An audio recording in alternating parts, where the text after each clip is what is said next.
Empecemos entonces, ¿ya? ¿Cuántos somos ahora? No se olviden lo que les decía, no anoten su nombre en el chat para que lo anoten la lista.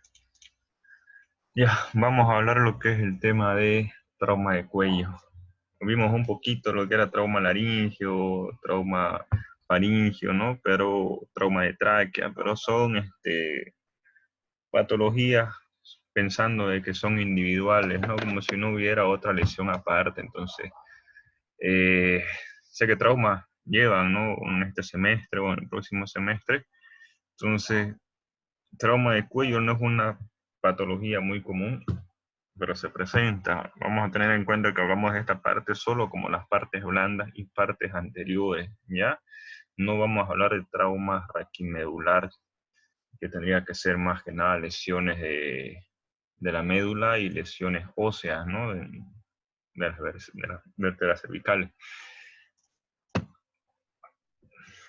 El cuello tiene la característica de ser una estructura intermedia entre la cabeza y el tórax, ¿no? Entonces, esa característica hace de que discurran o pasen a través de ella muchas estructuras importantes, ¿no?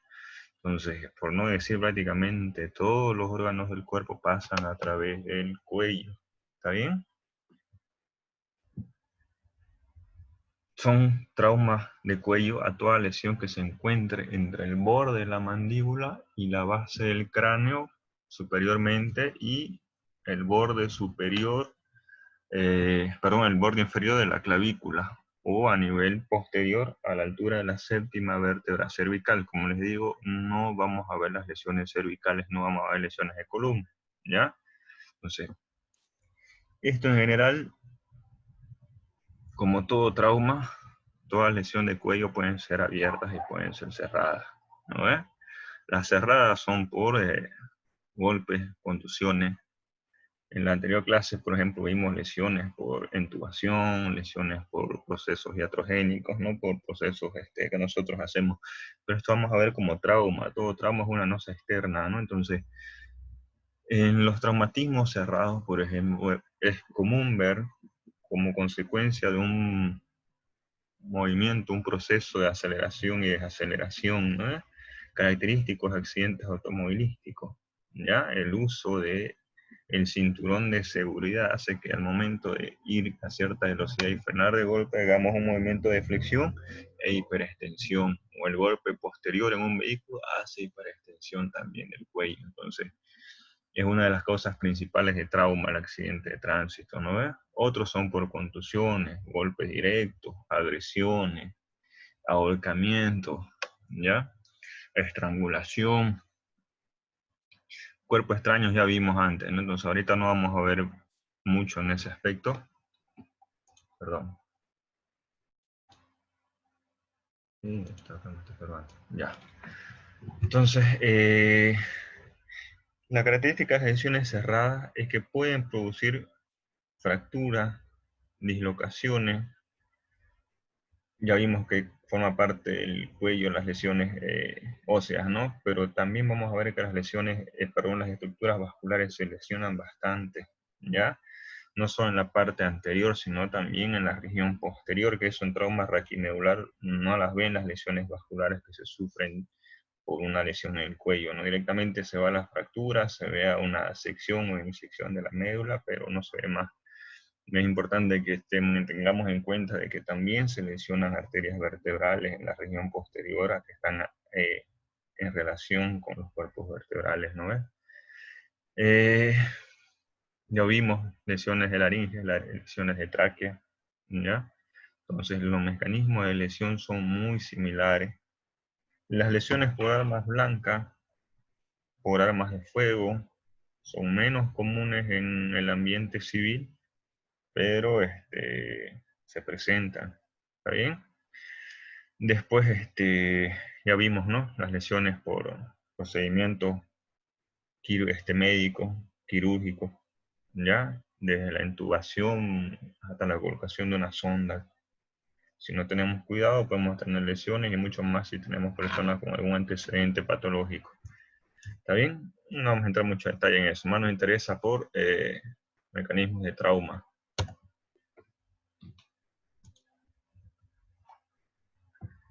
Este es un dibujo para que ustedes se den cuenta de la cantidad de estructuras que pasan a través del cuello. ¿Ya?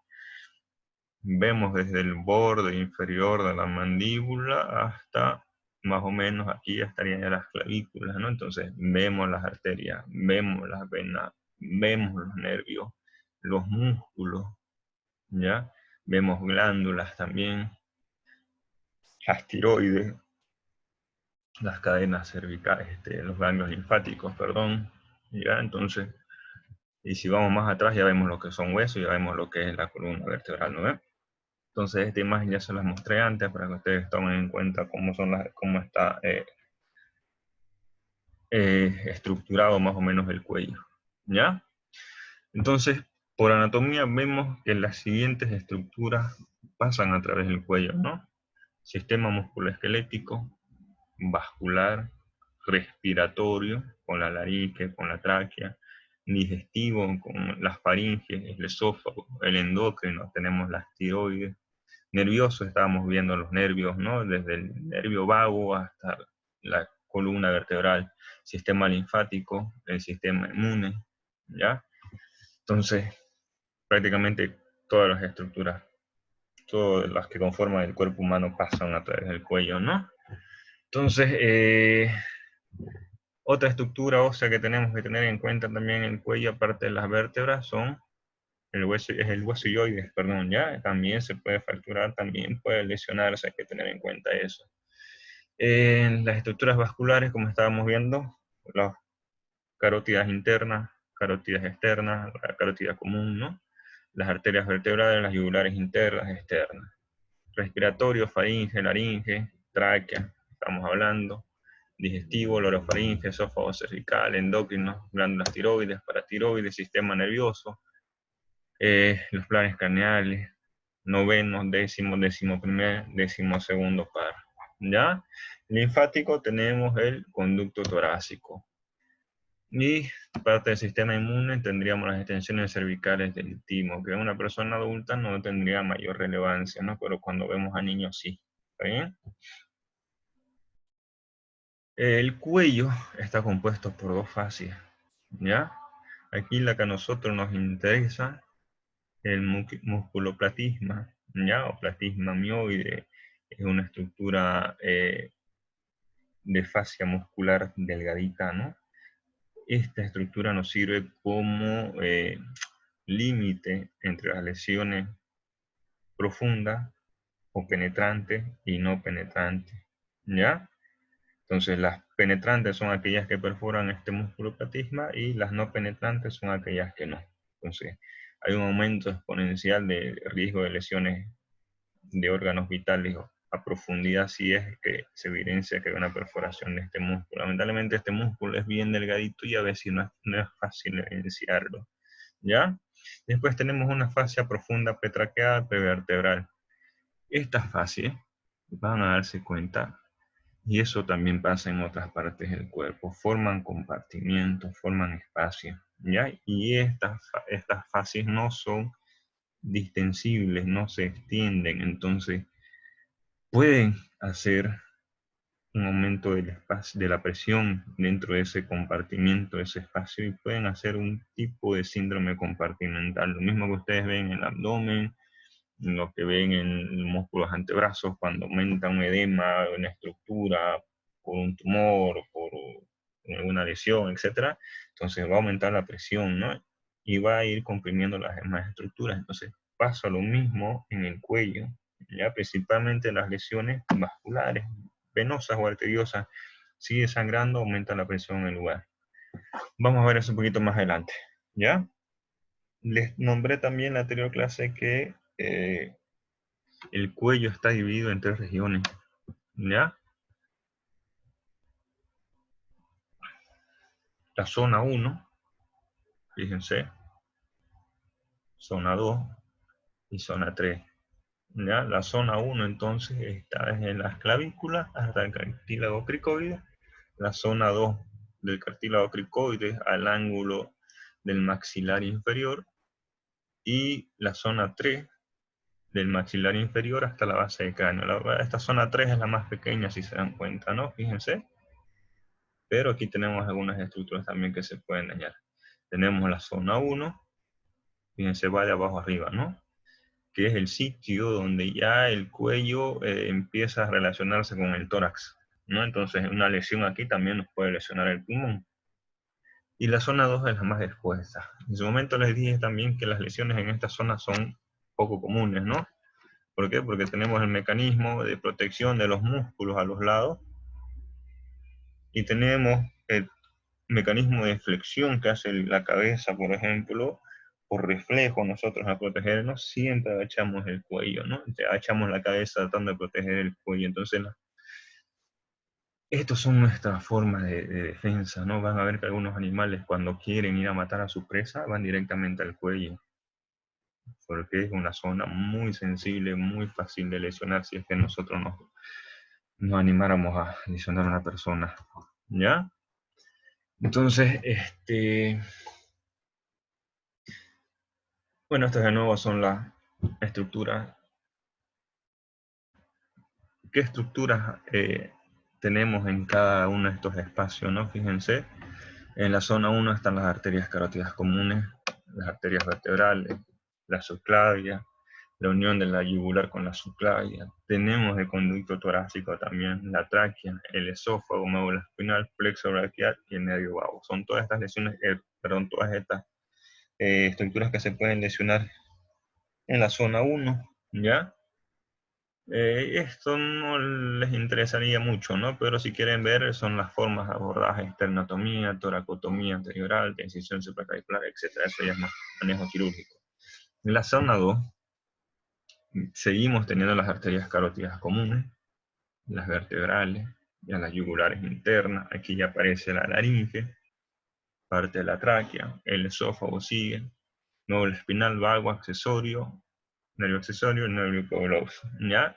Si se fijan ya la forma de, si nosotros fuéramos a hacer una cirugía, si este paciente fuera a ser operado, la incisión ya van cambiando, ¿no? Ya son oblicuos a través del borde del esternocleidomastoideo. Si se fijan aquí, todavía se habla de abrir el tórax, una esternotomía, una toracotomía. Aquí esta en zona 2 es la zona más expuesta del cuello, ¿no? Entonces ahí el abordaje se irá directamente sobre el cuello, no sobre el tórax. Y en la zona 3 tenemos ya la carótida interna, y aquí ya se han dividido, ¿no? Como van ascendiendo, tenemos las arterias vertebrales, las venas yugulares internas, la faringe, ¿ya? No, la médula espinal, nervio facial ya también entra acá, el glosofaringio, tenemos parte del vago, el espinal y el hipogloso, ¿ya? Aquí ya entran en relación con las lesiones de la cara, ¿no? Lesiones por del macizo facial. Entonces ya también el abordaje aquí tendría que ser con maxilofacial, no solamente un cirujano o un otorrino, el maxilofacial. ¿Está bien? Estas son las distintas formas de abordaje, como les decía, en la zona 1 se puede abordar a través de la clavícula, pero ya se hace una esternotomía, que es a través del esternón, o te hacemos una toracotomía, ya de preferir el lado izquierdo. Si tenemos lesiones al lado izquierdo, hacemos la esternotomía al lado izquierdo, ya. Si fuera más hacia el lado derecho, hacia el lado derecho. Si fuera en la zona 2, vemos que podemos hacer las incisiones. Podemos hacer unas medianas, pero se prefiere esta sobre el borde anterior del esternocleidomastoideo. Podemos extenderla más allá si es en la zona 1, etc., ¿no? Pero esos son detalles técnicos quirúrgicos. ¿Cómo se valoran a los pacientes que sufren un trauma de cuello? Se valora como todo paciente que sufre trauma con el ATLS, ¿ya? El ATLS no es la única forma de atender a estos pacientes, pero es la más extendida, la más difundida en América y en Europa. Ya ustedes saben que fue impuesto por los americanos. Los colombianos tienen una, australianos tienen otra, y van a ver que cada uno tiene su tipo particular de atención, pero En general, la más aceptada es la TLS. Ustedes ya saben que la TLS es un curso internacional y si lo hacen aquí, les va a servir en Brasil, les va a servir en Argentina. Si lo hacen en Argentina, les va a servir aquí, les va a servir en Paraguay, Uruguay, donde les dé la gana. Ya es una certificación de 4 o 5 años. Tiene un costo, ¿no? Y es mejor hacerlo cuando ya han egresado. Tienen que ser médicos para hacerlo. Entonces, el ATLS, y ustedes ya saben que nos dice la A, B, C, D, E. Ha salido una última edición el año pasado y se sigue manteniendo la A, B, C, D. ¿Ya? Entonces, todo paciente con trauma cervical se lo tiene que manejar según eso. Airway, breathing, circulation, etcétera, ¿ya? Que son las principales cosas que tenemos que valorar en una persona que tiene un trauma. Entonces, debemos inmovilizarlo sí o sí. Toda persona con una herida en el cuello debe usar un collar cervical, les dije también, ¿no? Su tabla espinal y debe ser puesto con sus almohadillas a los costados, ¿ya? Después tenemos, una vez que tenemos el paciente estabilizado, lo estamos trayendo, ya está en el hospital, y si es que ha sobrevivido, vamos haciendo la historia clínica y vamos viendo sus antecedentes personales, la historia clínica del mecanismo de lesión, no se olviden eso, ¿ya? No es lo mismo que sea el chofer que andaba sin cinturón de seguridad a que sea el pasajero que iba atrás, ¿no? Entonces esos datos son muy importantes, quizás fue por estrangulamiento, quizás fue intento de suicidio, entonces todas esas cosas hay que dar parte a las autoridades, ¿ya? Exploración de herida. Aquí estoy evolucionando con el tiempo, ¿ya? Esto quiero que lo tengan claro. En su momento se decía que había que revisar el cuello, meter el dedo para ver si era una lesión penetrante o no, ¿ya? Según se había lesionado el músculo platysma, ¿no ve? Entonces, hace 2 o 3 ediciones la tele se indicaba revisión de herida. Actualmente eso ya se ha ido superando, ¿ya? Si el paciente no está inestable, si el paciente está en unas condiciones aceptables, no se explora la herida, ¿ya? Puede ser que tenga un hematoma que esté contenido, que el mismo sangrado haya hecho un trombo y haya evitado que sangre más, pero si ustedes van y la quieren explorar para ver qué lesión tienen, van a terminar lesionando más un nervio, van a terminar abriendo el coágulo o la vasoconstricción que hizo la vena, la arteria que estaba lesionada, entonces va a volver a sangrar y van a complicar a un paciente que con un manejo más menos agresivo quizás sobreviva, ¿ya? Entonces, cuando nosotros tenemos que explorarla, cuando pensamos que tiene un paciente una lesión importante que pone en riesgo inmediato a la vida, también es cuando vemos un sangrado activo, un hematoma pulsátil o expansivo, ¿ya? Ausencias de pulso, se ocultan soplos, existe un déficit neurológico y por último el enfisema subcutáneo, ¿ya? Acuérdense que estos son los signos duros de una lesión vascular, ¿no? Solamente los han visto, signos duros y signos blandos. Los signos duros son aquellos signos que son propios de una lesión vascular, que no dejan lugar a dudas, y los signos blandos son lo contrario. Entonces, signos duros o signos evidentes son estos: sangrado activo, que vemos que esté sangrando, un hematoma pulsátil, por ahí no es, por ahí es una lesión cerrada, ¿no? Y vemos simplemente un hematoma como una equimosis, entonces que aumenta de volumen, se va haciendo más grande, entonces quiere decir que sigue sangrando, o si lo palpamos suavemente, vamos a ver que ese hematoma está pulsando, entonces quiere decir que está saliendo sangre. Esas son lesiones, son signos inequívocos de que hay una lesión vascular, ¿ya? El enfisema ya sabemos también de que puede ser por una lesión de una estructura hueca, de una víscera hueca, ya sea tráquea, laringe o esófago. Ya no se olviden de eso. Déficit neurológico por compresión o lesión de un nervio. ¿Ya? Tenemos estudios auxiliares si nuestro paciente está en condiciones, si nuestro paciente está estable, si está sin riesgo de vida al momento. Tenemos una infinidad de estudios, ¿ya? Si el paciente no está en condiciones, no estamos obligados en hacerlo, ¿no?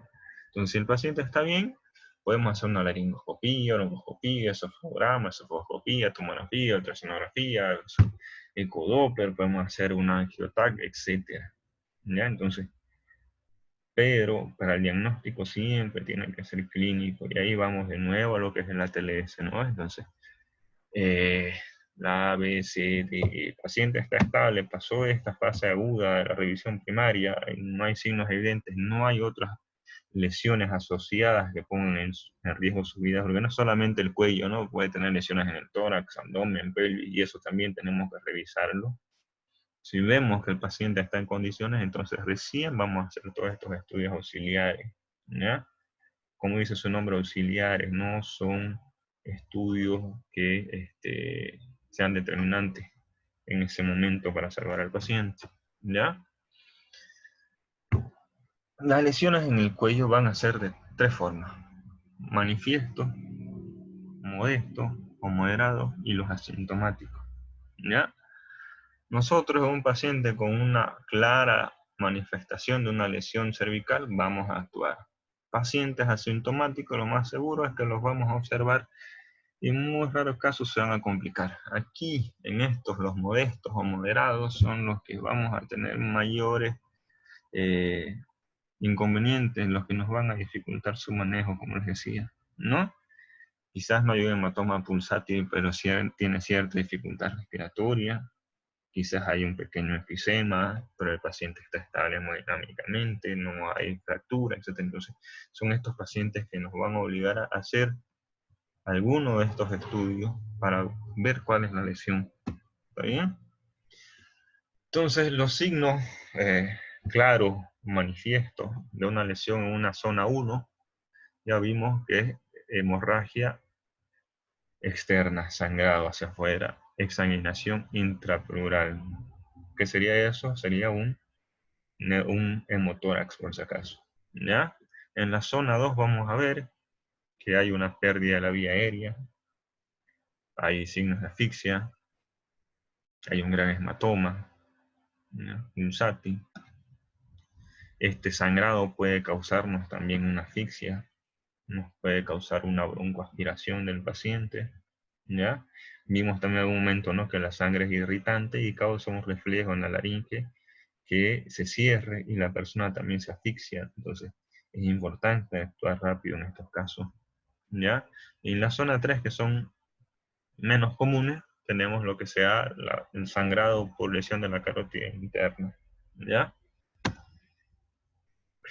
Estos son los pacientes, fíjense, los signos son muy inespecíficos, ¿ya?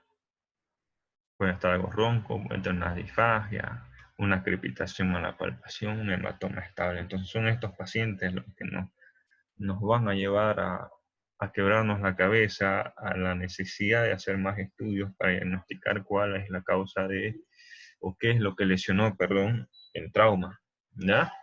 Los asintomáticos, como su nombre dice, no son personas que no tienen síntomas, no tienen signos, quizás no les duele, quizás la lesión sea muy superficial, ¿ya?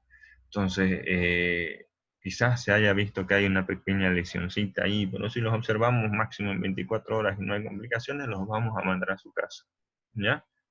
Entonces, es de una leve disfagia, el paciente puede hablar, el paciente mueve el cuello sin alteraciones, entonces no son pacientes que necesiten una intervención inmediata, ¿ya?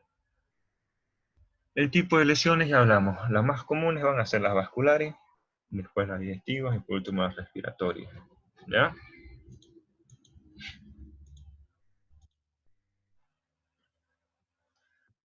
Como les decía, con el tiempo el manejo de las lesiones del cuello han ido cambiando, ¿ya? Antes se pensaba que cualquier lesión en el cuello era indicación de una exploración digital, exploración instrumental, exploración quirúrgica. Actualmente se hacen menos, ¿ya?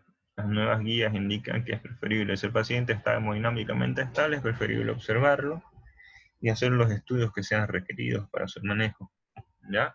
Entonces, por ejemplo, si ustedes ven, hay estudios donde dicen que el manejo quirúrgico de entrada en todos estos pacientes tiene una mayor mortalidad que aquellos pacientes que no tienen, ¿ya? Entonces, si no hay signos duros o evidentes o signos claros de una lesión importante en el cuello, vamos a tener que hacer los demás estudios y vamos a observarlo. Y de ser necesario recién nosotros vamos a intervenir quirúrgicamente, ¿ya? De nuevo, aquí está la exploración de la herida, ¿no? Lo que les decía, que hay que tener mucho cuidado y es preferible no hacerlo. Quizás se vayan a encontrar con unos cirujanos antiguos y dicen, toda lesión de cuello hay que explorar. Eso me pasa con algunos colegas, ¿ya? Entonces, por ejemplo, las lesiones renales, igual hay una clasificación. Entonces, en esa clasificación, ustedes les preguntan a los cirujanos antiguos, le hacen una ecografía, le hacen una tomografía, ven un sangrado directamente, el procedimiento es una nefrectomía. Actualmente, con mejores tomógrafos, con un paciente estable, podemos hacer los estudios, vemos que la lesión no es importante, podemos hacer un manejo conservador y no llega a cirugía ese paciente, ¿no? Y le hemos puesto a prueba, lo hemos hecho varias veces y van bien los pacientes. Si la lesión renal es pequeña, entonces lo mismo pasa con el cuello, entonces, ¿ya? Si la lesión del paciente no presenta mayores complicaciones, el manejo es expectante, ¿ya? Manejo general, sea cual sea el tipo de lesión, siempre la TLS, la vía aérea, ¿ya? Lo primero que los va a matar a sus pacientes, si tienen una de estas complicaciones, va a ser el sangrado, la obstrucción de la vía aérea, ¿no? El no pasaje del aire, no la salida. Entonces, vamos a ver si es necesario entubarlo, si es necesario hacer una traqueostomía, una cricotilotomía, etcétera, ¿ya? Evitar la colocación de sonda nasogástrica por posibilidad de hacer una falsa vía, ¿ya? Manejo hemodinámico, sí o sí. Y ahorita vamos a ver, no sé si lo tengo aquí. En caso de que esté sangrando, hacer compresión de las heridas, empezar a instilar fluidos, poner 2 vías periféricas, pasar solución fisiológica, corrige el lactato, iniciar la transfusión si es que se evidencia que ha perdido bastante sangre, etcétera, ¿no? Todos estos pacientes deben ser inmovilizados, tiene que sospecharse siempre una lesión medular asociada, ya no se olviden eso también. Estos pacientes que tienen una lesión, sea cual sea, tienen que estar inmovilizados correctamente. Esto es más o menos un algoritmo de cómo sería el manejo de estos pacientes, cómo se los están manejando según el ATLS, ¿ya? Para los pacientes con signos o síntomas leves o moderados principalmente, ¿ya? Van a ver la necesidad de hacer radiografía, si es tomografía, si vamos a hacer una angiografía, una arteriografía, etc. ¿Ya? O hacemos una angiotomografía o una angioresonancia. Bueno, si es el esófago, podemos hacer un estudio contrastado del esófago para ver que no haya fuga, quizás es necesario hacer una endoscopía o una broncoscopía, etc. ¿Ya? Entonces, es un poquito complicadito de hablar solamente del manejo, ¿no? Pero si ustedes quieren estudiar un poquito más, ahí se los dejo a la tabla, ¿ya?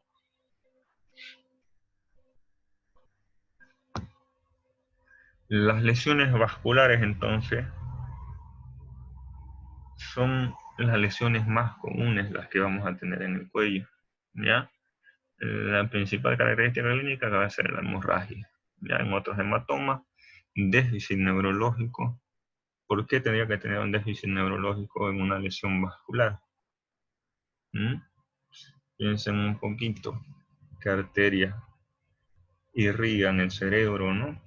Sale a través de las carótidas externas, carótida interna, y llegan y forman la red vascular que irriga el cerebro. Entonces, si tenemos una persona que tiene una sección, una lesión de la carótida interna o la carótida primitiva y no hay una irrigación hacia un hemisferio, obviamente va a tener una repercusión neurológica, ¿ya?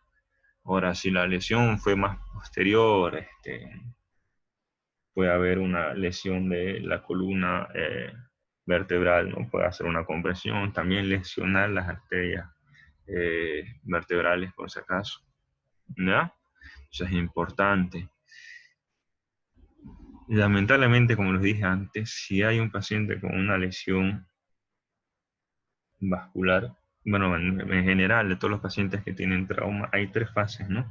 La fase preclínica, la fase hospitalaria y una fase de recuperación. Entonces, si el paciente sobrevivió el instante del incidente, no hay mucho más que podamos hacer. Pero en caso que tengamos un paciente que nos llegue a la emergencia con un trauma de cuello, el diagnóstico no es tan bueno como si fuera una lesión de tórax o una lesión de abdomen. En esos lugares el pronóstico es mucho mejor, ¿ya? Hacemos un tratamiento según la TLS, hacemos una cirugía, etc. El paciente tiene mejores posibilidades de supervivencia que un paciente que tiene un trauma en el cuello y nos llega a la emergencia, ¿ya? Entonces ya hablamos cuáles son los métodos diagnósticos, qué estudios pueden solicitar, ¿está bien? Para la parte vascular, ya le dije los signos duros, ¿no? Los signos blandos. Si quieren hacer un estudio más, su paciente está en condiciones, pudieron estabilizarlo, vamos a ver que tenemos la angiografía, angiotomografía, angioresonancia.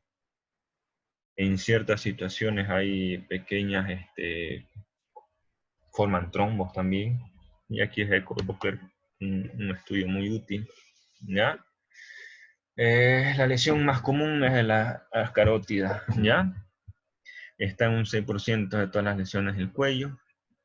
Son responsables del 22% de las lesiones vasculares cervicales. ¿Ya? Tenemos después las vertebrales, las occipitales, todas esas arterias que forman parte también del cuello. Perdón. Como les dije, si tiene una lesión vascular en el cuello, un trauma de cuello en general, la mortalidad en el sitio del accidente es alta, ¿ya? Y la supervivencia no es mucho una vez que llega al hospital, ¿está bien? Vamos a ver un poquito más adelante lo que son las lesiones de la yugular y cuáles son las formas en que se puede hacer un manejo, ¿está bien? Para que no se olviden, por ejemplo, si alguna vez tienen un paciente a lesión y ven que el sangrado es venoso, no se recomienda ligar, ¿ya? Las yugulares, porque también son sitios donde drena la sangre, ¿no? Del cerebro, y si ustedes las ligan, las comprimen, no le van a hacer un torniquete en el cuello, ¿no? También para empezar. Entonces, pueden causar también un edema cerebral.